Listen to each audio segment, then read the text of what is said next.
저는 가끔 가다가 천국에서 예배드리면 어떨까 이런 생각을 가끔 해요. 좋을까요? 나쁠까요? 어떤 친구들은 진짜 재미없겠다. 예배를 평생 드려야 되니까 이게 얼마나 재미없을까 이렇게 하는 친구들이 있더라고요. 심심할 것 같대요. 예배만 드리니까. 왜냐하면 지금 예배가 심심하니까 그런 거예요. 만약에 지금 예배가 심심하지 않으면 천국 가서도 참 좋겠다고 할 텐데, 지금 예배가 심심하니까 천국 가서도 그냥 계속 예배만 드리고, 사실 거기 가면 무슨 잔치를 하고 지금처럼 어디 마트 다니면서 쇼핑을 하고 하는 거 없을 거 아니에요.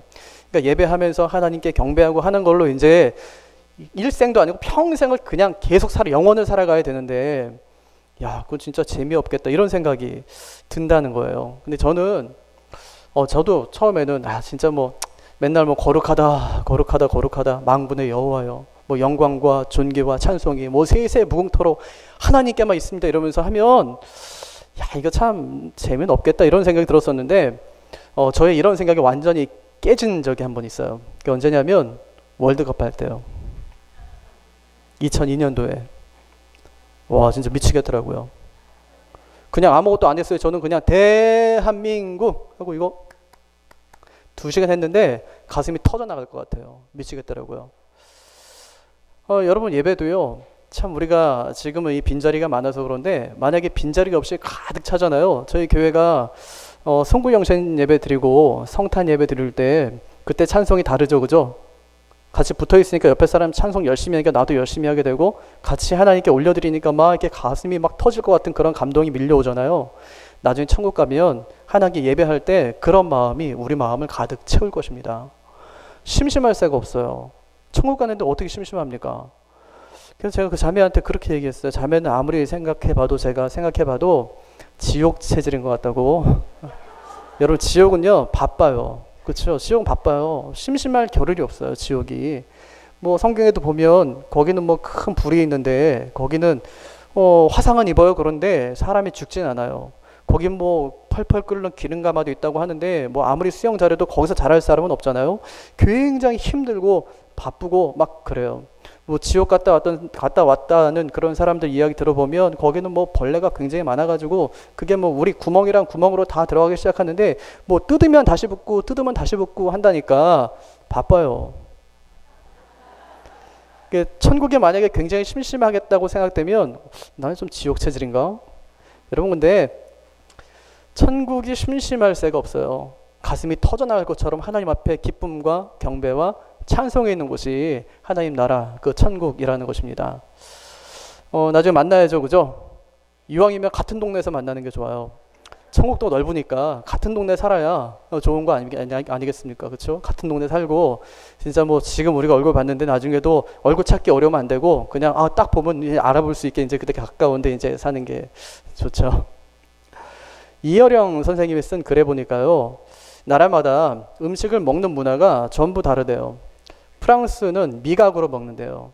그래서 코스 보니까 7코스에서 한 9코스 정도 되는데, 에피타이저로부터 시작해서 와인을 곁들여서 이 사람들은 아주 맛을 음미하면서 그렇게 먹어요. 인도 사람들은 촉각으로 음식을 먹어요.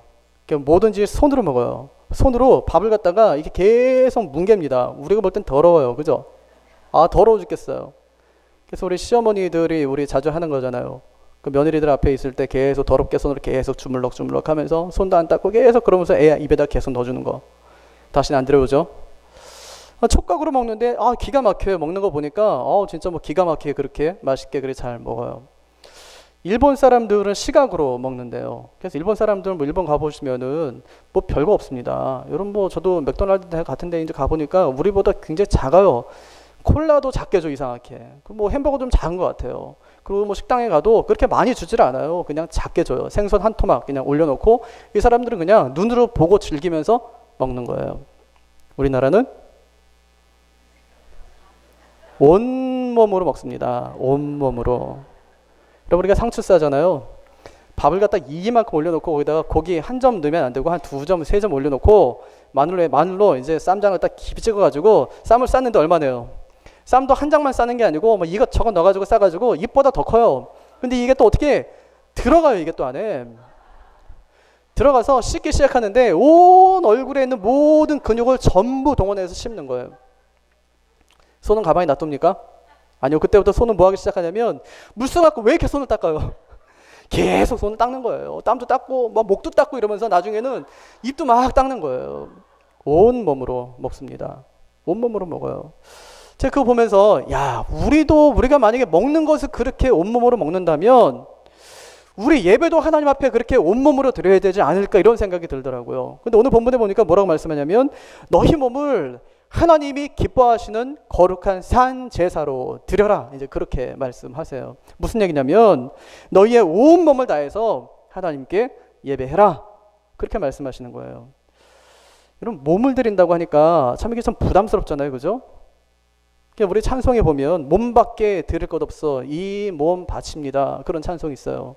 근데 우리는 이제 몸밖에 드릴 건 없어요. 사실 뭐 우리가 뭐 가진 게 뭐가 있습니까? 우리가 뭐 똑똑하게 합니까? 남들보다 뭐 많이 배우기를 했습니까? 몸밖에 드릴 것이 없잖아요. 몸밖에 드릴 것이 없는데 하나님께서 뭐라고 하시냐면 네 몸을 드려 이렇게 말씀했는데 그 몸이 단순히 우리의 육체만을 가리키는 그런 몸이 아니더라고요.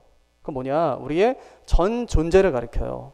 전 존재를 가리킨다는 것은 내 육신뿐 아니라 내 마음에 있는 생각들, 또 내가 생각하고 계획하는 것들, 내 꿈들, 심지어는 내 자녀까지도 다 하나님께 드려야 한다 하는 것을 말씀하고 있는 거예요. 그래서 하나님께 우리가 전 존재로 예배한다는 것은 내가 가진 모든 것을 다 동원해서 하나님께 예배한다. 이제 그런 말씀입니다. 드리래요.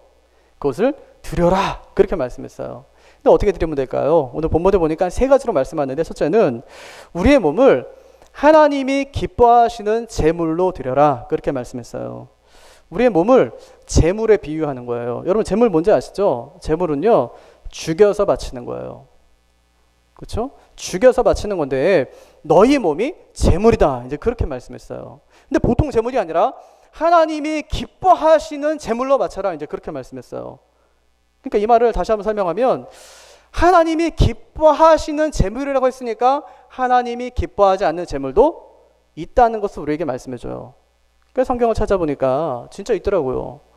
하나님께 많은 사람들이 제물을 드리고 예배를 드렸는데 근데 어떤 사람들의 예배는 하나님께서 받지를 않으세요. 왜 안 받나 봤더니 그 제물이 형편없어요. 말라기 1장에 보면 하나님께서 굉장히 역정내시는 장면이 나와요. 무슨 내용이냐면 하나님께 예배를 드리려고 나온 이 백성들이 하나님께 제물을 가지고 나왔는데 어떤 거 갖고 나왔냐면 이 더러운 떡, 눈먼 짐승, 병든 짐승 데리고 와서 하나님께 드릴 제물입니다. 이렇게 하면서 하나님 제가 공경하는 거 하나님 아시죠? 이러면서 그 제물을 드렸다는 거예요.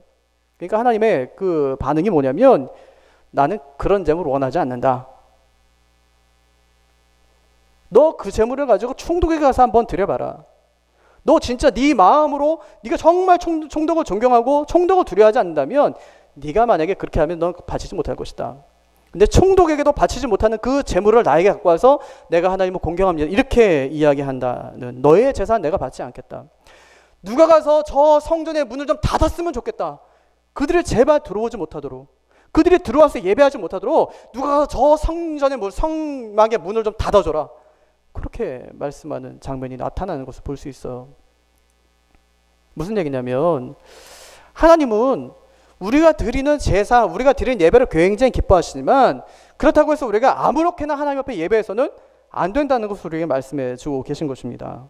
문제가 뭐냐면 재물의 문제보다 더 심각한 문제는 마음의 문제예요. 왜냐하면 그런 재물을 준비해서 갖고 나오기 전에 이미 마음으로부터 그들은 병든 마음, 그 다음에 눈먼 마음, 그 다음에 그 더러운 마음을 갖고 있었기 때문에 그들이 가지고 나온 재물들이 전부 그러했다고 말씀하고 있는 것입니다. 형식도 있고 제사도 있었어요. 근데 뭐가 빠졌냐면 하나님을 향한 그들의 마음이 빠졌다 하고 하나님께서 지적하십니다. 그래서 하나님은 그 마음이 빠진 제사는 내가 받지 않겠다 그렇게 말씀하셨어요. 그러면 우리가 하나님이 기뻐하시는 제물이 되려면 어떻게 해야 될까? 보니까 2절에 보니까 나타나요. 너희의 마음을 새롭게 함으로 변화를 받아라. 이제 그렇게 말씀하셨어요. 그러니까 하나님께서는 1절에서는 몸에 관한 말씀을 하세요. 너희 몸으로 나를 기쁘시게 해라 이렇게 말씀하셨어요. 근데 우리의 몸으로만은 굉장히 부족하다고 하나님께서 말씀하시는 거예요. 왜냐하면 우리의 몸은 더러운 것들로 너무 많이 오염되어 있기 때문에 그 몸만으로는 안 된다. 실제로 네 몸을 깨끗하게 하려면 네 마음의 문제부터 해결돼야 된다. 그렇게 말씀하신 거예요. 그러면서 네 몸이 하나님이 기뻐하시는 제물이 되려면 네 마음이 먼저 내가 받기에 깨끗한 마음이 되어야 한다. 이제 그렇게 말씀하시는 것입니다. 그래서 마음을 새롭게 한다는 것은 우리의 생각이 계속해서 변화하는 것을 말해요. 우리의 생각이 계속 바뀌어가는 거예요. 어느 쪽으로요? 좋은 쪽으로 계속 바뀌어가는 것인데 그것이 가능하냐? 잘 가능하지가 않아요. 그래서 뭐라고 하시냐면 변화를 받으라 이렇게 말씀하셨어요. 네 마음이 새롭게 되는 곳으로 변화를 받으라고 말씀하셨으니까 이것은 나에게서부터 나오는 것이 아님으로 하나님께서 말씀하시는 거예요.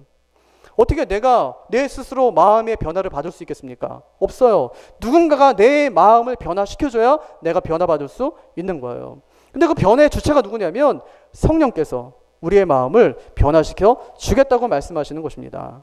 그래서 우리는 다른 건 몰라도 하나님 앞에 늘 기도해야 돼. 하나님, 제 마음 좀 붙잡아 주세요 하고 기도해야 돼요. 우리 학생들 많이 왔는데 우리 시원성교회, 부산의 시원성교회에서 수련회로 우리 교회로 왔어요. 우리 학생들이 공부할 때 공부 안 되잖아요. 그죠? 공부 뭐 안 하고 싶은 사람이 어디 있어? 안 되니까 안 한 거지. 뭐 1등 누가 안 하고 싶어? 1등은 뭐 좋은 거 다 알지 뭐 몰라서 1등 안 하는 사람이 없잖아요. 근데 해도 안 되는 걸 어떻게 해요? 머리가 안 되고 아무리 앉아있어도 잘 안 되는데 그거 어떻게 하겠어요? 그럼 공부 안 될 때 제가 늘 하던 방법이 있어요. 그게 뭐냐면 하나님 공부할 수 있는 마음 좀 저에게 주세요 하고 기도하는 거예요. 그냥 공부 안 되면 그냥 붙잡아 놓지 말고 계속 그냥 다 택 덮어놓고 하나님 앞에 기도해요. 뭐라고 하냐면 하나님 공부할 수 있는 마음 좀 저에게 주세요. 이렇게 기도하는 거예요. 그럼 하나님께서 그런 마음 주시냐? 모르겠어요. 저는 주시던데 아무한테는 안 주시는 건데 기도하면서 공부하는 기도하면서 그럼 마음이 새로워져요. 그러면 2시간 동안 공부 안 됐었는데 30분만 해도 그 2시간 동안 공부할 분량을 해내더라고요. 누가 하시냐? 내 안에 하나님께서 내 마음을 새롭게 해 주시는 거예요. 그것이 뭐냐? 예배자로 우리가 그렇게 만들어져 가는 것입니다. 우리 안에 누가 계세요? 하나님의 성령께서 계세요. 하나님의 성령께서 우리에게 원하시는 것이 뭐냐면 우리가 진정한 예배자가 되는 거예요. 그럼 어떻게 해야 되냐면 우리의 마음을 새롭게 하는 건데 내가 할 수 없으니까 하나님께 자꾸만 의탁하는 거예요. 하나님 제 마음 좀 새롭게 해주세요. 이 죄 많은 이 몸 좀 하나님께서 깨끗하게 해주세요 하면서 하나님 앞에 자꾸만 나아가는 것입니다. 잘 안 하죠. 근데 그렇게 내 힘으로 자꾸만 해보려고 하니까 실패하는 거예요. 내 힘으로 하다가 안 되면 누군가에게 도움을 요청해야 되는데 사람에게 요청하려고 하니까 누가 나 도와줄 것 같지도 않고 그럼 우리한테는 우리의 중보자도 계시고 또 우리 곁에서 우리를 돕는 성령 하나님도 계시고 하니까 도움을 요청하는 거예요. 하나님 정말 제가 진짜 하나님의 기쁨이 되는 제물로 살기를 원하는데 제 마음이 아직 준비가 되지 않아서 하나님이 정말 기뻐하신 대로 제 삶이 그렇게 살아내질 못합니다. 하나님께서 제 마음에 찾아와 주셔서 또 제 마음에 계신 그 성령께서 역사해 주셔서 제 마음을 변화시켜 주세요 하고 기도하는 거예요. 아니 기도는 할 수 있잖아요. 예?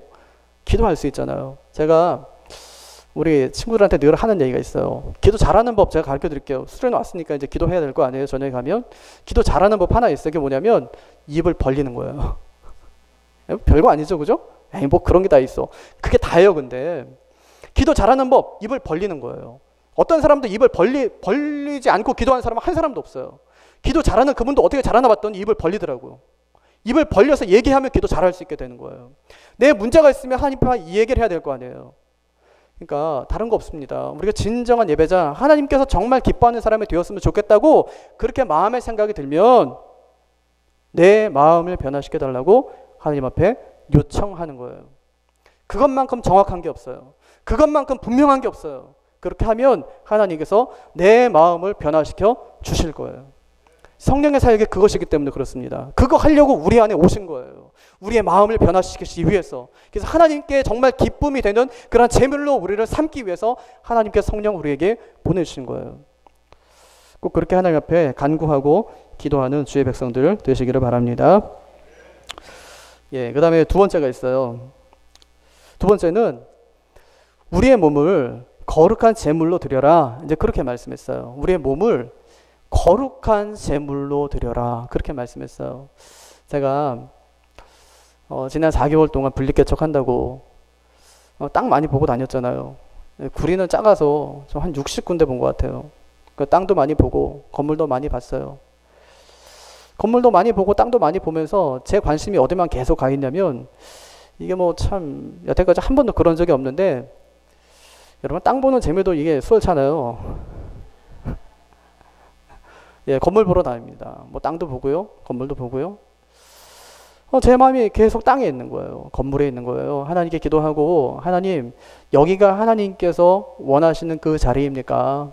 하나님께서 여기에 교회를 세우시길 원하십니까? 이런 마음 가지고 계속 가서 건물 보면서도 하나님 여긴가요? 하고 묻기도 하고 이제 그렇게 해왔었어요.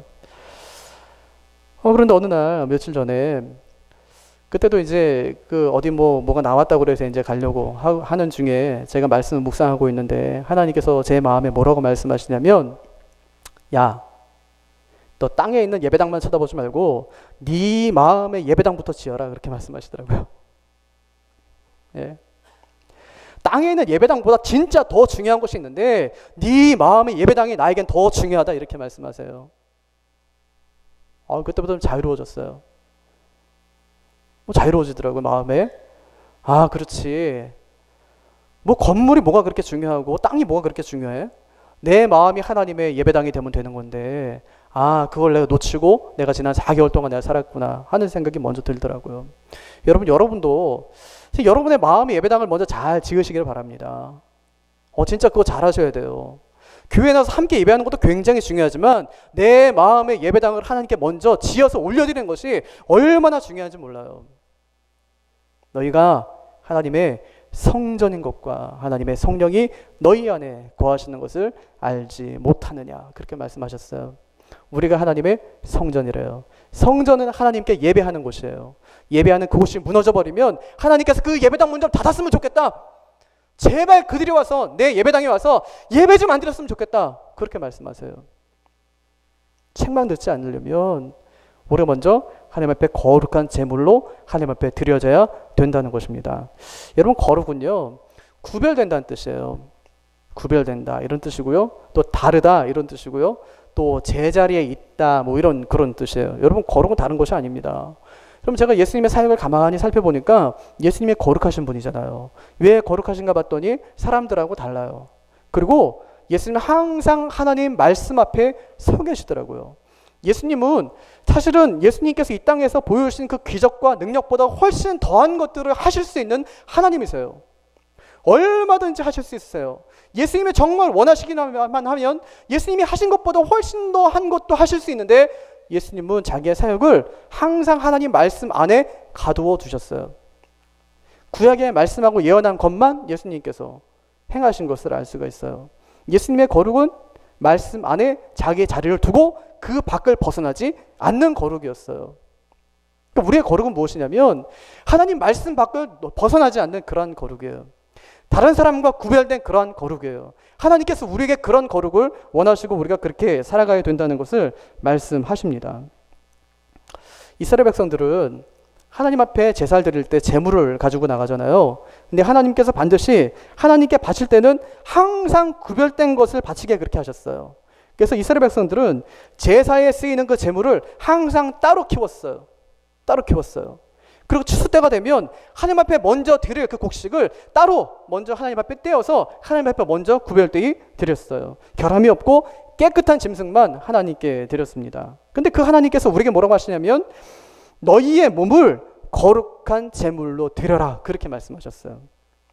이것은 다른 말로 하면 너희의 몸을 따로 떼어서 구별해라 그런 말씀이에요.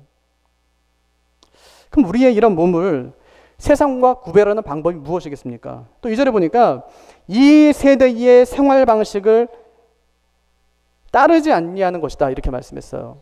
이 세상의 생활 방식대로 살지 않는 것이다 이렇게 말씀했습니다. 그럼 이 세상의 생활 방식이 뭔가요? 이 세상은 뭘 따라서 살아갑니까?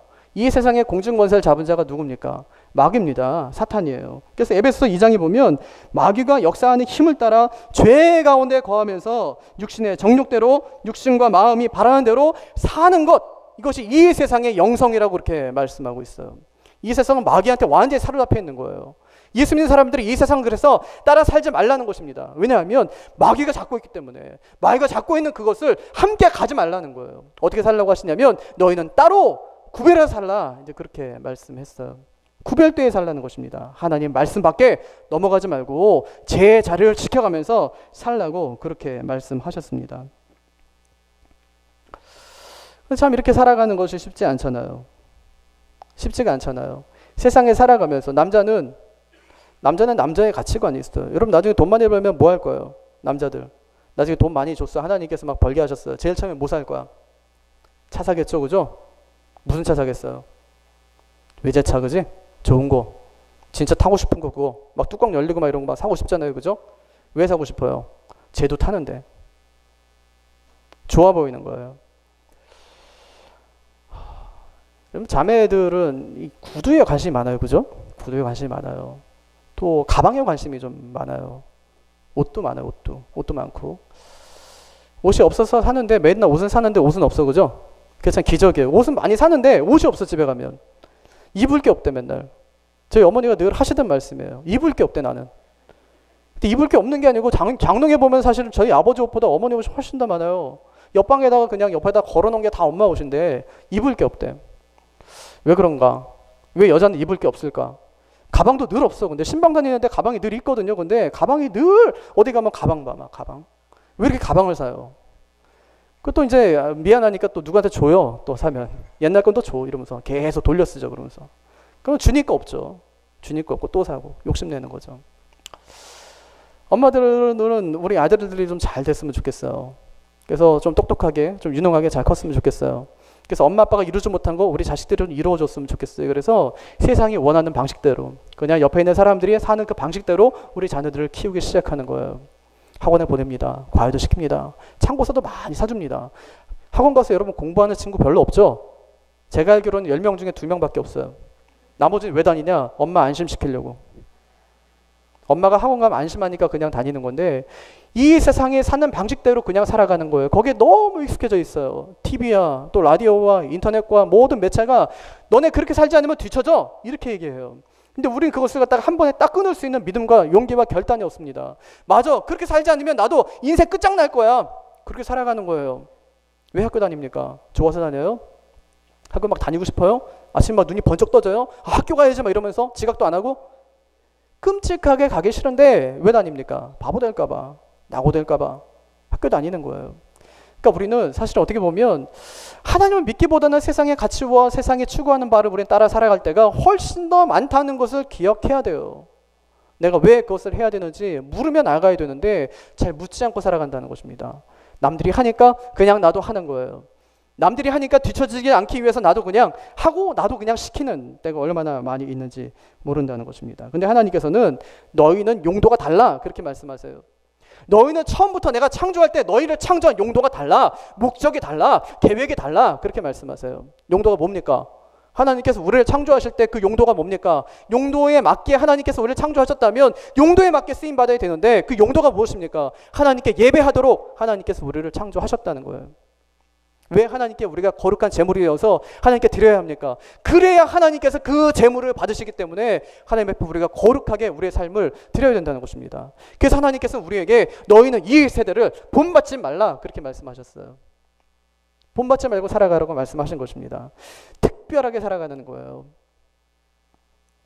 성경에 보면 그렇게 산 사람들이 제법 나와요. 대표적인 사람이 다니엘과 그 세 친구예요. 사실 다니엘과 세 친구는요, 그냥 다른 친구들이 살던 대로 그냥 살면 괜찮아요. 10대에 잡혀와가지고 처음에 가보니까 왕이 먹는 음식을 주는데 이거 우상에게 드려진 제물이라 먹을 수가 없어요. 먹지 않겠다고 얘기하는 거예요. 굳이. 죽을지도 모르는데 안 먹겠습니다. 막 이렇게 용기 있게 얘기하는 거예요. 20대에 느부갓네살 왕이 큰 금신상을 세워놓고 여기다 절해 이렇게 말했는데 절하지 않는 거예요. 왜냐하면 자기는 하나님을 섬기기 때문에. 불문불에 늘 거야. 괜찮아요. 그리 아니하실지라도 하나님께서 우리를 구원하지 않으실지라도 우리는 금신상에게 절하지 않겠습니다. 굳이 그렇게 하지 않아도 괜찮은데 그렇게 하기로 마음에 결단을 해요. 다니엘이 80세가 되었을 때 누구든지 왕 외에 다른 신에게나 사람에게 기도하게 되면 사자굴에 집어넣겠다는 그 왕의 명령이 떨어져요.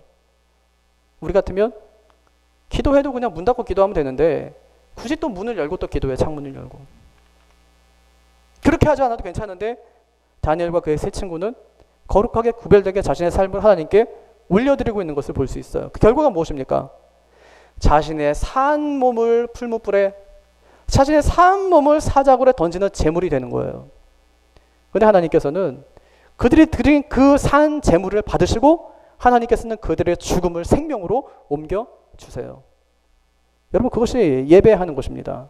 그것이 예배예요.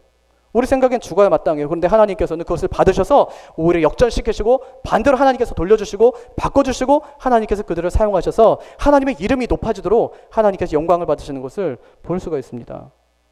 여러분, 바울의 말대로 이 세대는 어그러지고 거스르는 그러한 세대입니다. 그래서 하나님을 거역하고 악과 연합한 타락한 세대가 이 세대입니다. 그래서 하나님께서는 이런 타락한 세대 가운데서 너희의 몸을 거룩하게 구별하라, 그렇게 말씀하십니다. 왜냐하면 그래야 하나님이 받으시는 제물이 될 수 있기 때문에 그렇습니다. 여러분, 내 몸이 하나님의 거룩한 제물이라는 사실을 여러분 기억하고 있습니까? 그러면 절대로 세상이 원하는 그런 방식대로 우리 인생을 살아서는 안 됩니다. 하나님이 기뻐하시는 그런 삶을 살아야 합니다. 마지막 세 번째는 우리 몸을 산 제물로 드려라, 이제 그렇게 말씀했어요. 아마 구약의 제사법을 조금 이제 아시는 분들은 참 이게 좀 안 맞는데, 좀 약간 모순되는데, 그렇게 이제 생각할 수 있을 거예요. 왜냐하면 구약의 제사법은 반드시 그 짐승과 제물을 어떻게 해요? 죽여서 하나님께 드리게 되어 있어요. 근데 하나님께서 뭐라고 하시냐면 산 제물로 드려라, 이제 그렇게 말씀했어요. 왜 산 제물로 우리에게 드리라고 그렇게 말씀했을까요? 예수님이 우리 죄를 위해서 단번에 죽어주셨기 때문에 그렇습니다. 그 뒤에는 피 흘리는 제사는 끊어져 버렸어요. 하나님은 더 이상 이제 죽은 제사는 받지 않으시는 거예요. 그래서 하나님께서 산 제사로 드려라, 그렇게 말씀하셨어요. 여러분, 산 제물이 무엇입니까? 우리 자신이에요. 우리 자신이 산 제물이에요. 무슨 얘기냐면 하나님이 우리 자신을 쓰실 수 있도록 우리 자신을 하나님께 드리는 것이 산 제물로 하나님께 드리는 거예요. 하나님, 저를 써주세요 하고 나를 온전히 하나님 앞에 맡겨 드리는 것입니다. 뭐만요? 내 육체만요? 아니요. 아까 말씀드렸듯이 나의 전 존재를 하나님이 다 쓰실 수 있도록 온전히 맡겨 드리는 거예요. 그것이 산 제물로 하나님께 드리는 것입니다. 근데 이게 어려워요. 여러분, 죽은 제물이 쉽습니까? 아니면 산 제물이 쉽습니까? 죽은 제물은 쉬워요. 죽으면 더 이상 아무것도 안 해도 괜찮으니까. 근데 산 제물은 그렇지 않아요. 산 제물은 계속 하나님 앞에 온전히 자기 자신을 드리면서 계속 살아내야 되는 것이 산 제물입니다. 그래서 신앙생활은 계속 하는 거예요. 그래서 하나님의 은혜는 계속 필요한 거예요. 수련회 갔다 오면 은혜 많이 받잖아요. 하나님 만나고 왔어요. 저 이제 나중에 목사가 될 거예요. 헌신하죠, 그죠? 잘 생각해야 돼. 목사님이 아무리 꼬셔도 잘 생각해. 잘 생각하고 또 생각하고 또 더 생각해서 그때 결정해야 돼. 산 제물로 드린다는 것은 나의 모든 것을 하나님 앞에 올려드리고 나는 하나님 앞에 이제 죽었습니다. 나의 살아있는 것이 있다면 그것은 다 하나님의 것입니다. 하나님께서 받아주십시오 하고 온전히 올려드리는 것이 산 제물이라는 것입니다. 그럼 어떻게 하면 우리의 몸을 이렇게 산 제물로 드릴 수 있을까요? 2절을 보니까 하나님의 선하시고 기뻐하시고 온전하신 뜻이 무엇인가를 분별해라, 이제 그렇게 말씀하셨어요. 핵심이 뭐냐면 하나님의 온전하신 뜻을 분별하는 것. 하나님의 온전하신 뜻이 어디든지를 분별하는 것, 이것이 핵심이에요. 여러분, 어떻게 하면 하나님의 뜻을 분별할 수 있을까요? 첫째는 우리 지각을 통해서 분별할 수 있어요. 우리가 하나님 말씀을 읽잖아요. 그리고 묵상하잖아요. 그러면 하나님의 말씀이 나에게 뭐라고 말씀하시는가를 계속 묵상하다 보면 하나님이 기뻐하시는 것과 기뻐하시지 않는 것을 반드시 알 수 있어요. 왜냐하면 성령께서 교사가 되셔서 우리 안에서 깨닫게 하시기 때문에 알 수 있어요.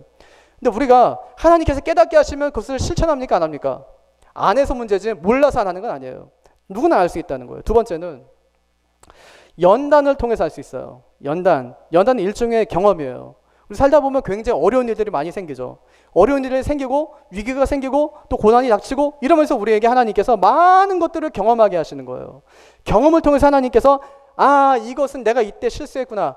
진짜 하나님의 뜻이 아니었는데 내 욕심대로 하다가 이렇게 됐구나 하는 것을 경험하게 된다는 거예요. 그래서 많은 경우에 이 연단을 통해서도 하나님께서 하나님의 뜻을 우리에게 알려주시기도 해요. 그리고 세 번째는 기도예요. 기도하다 보면 알 수 있어요.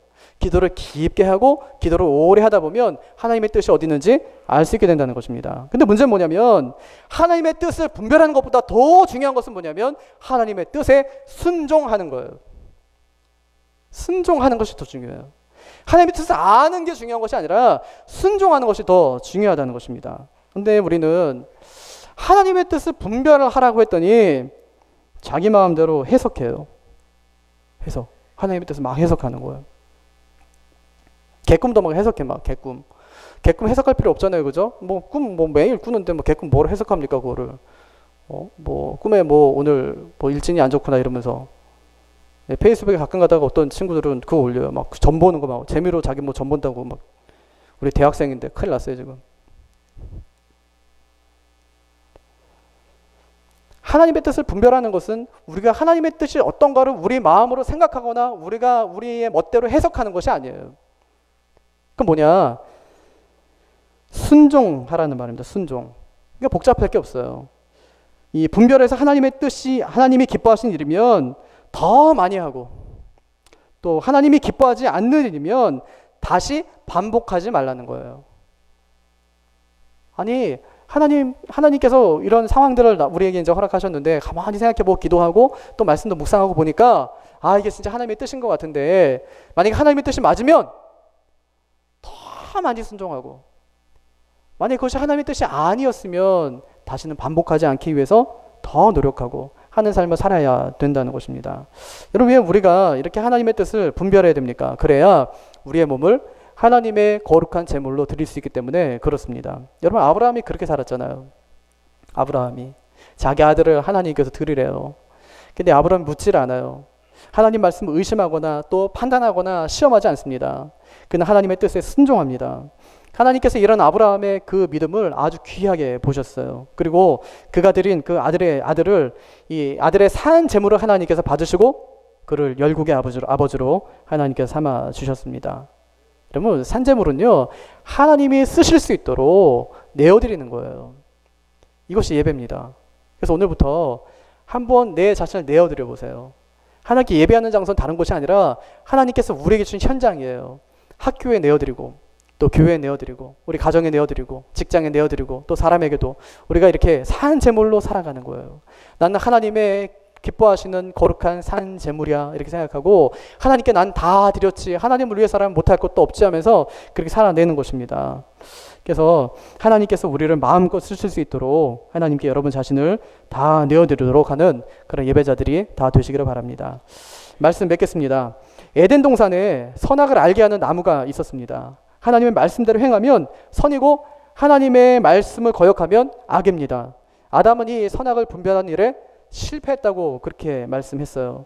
어떤 의미에서 우리도 이런 선악을 알게 하는 나무가 놓여있는 셈입니다. 한쪽에서는 이 세대가 유혹하고 있고 또 다른 쪽에서는 오직 마음을 새롭게 함으로 변화를 받으라고 우리를 격려하고 있습니다. 그래서 하나님의 자녀들은 이것을 분별해서 하나님의 선하시고 기뻐하시고 온전하신 뜻을 행해야 합니다. 이것이 우리의 몸을 하나님이 기뻐하시는 거룩한 산 제물로 드리는 것입니다. 그래서 하나님의 뜻을 잘 분별해서 하나님 앞에서 좋은 예배자들이 다 되시기를 주님의 이름으로 축복합니다.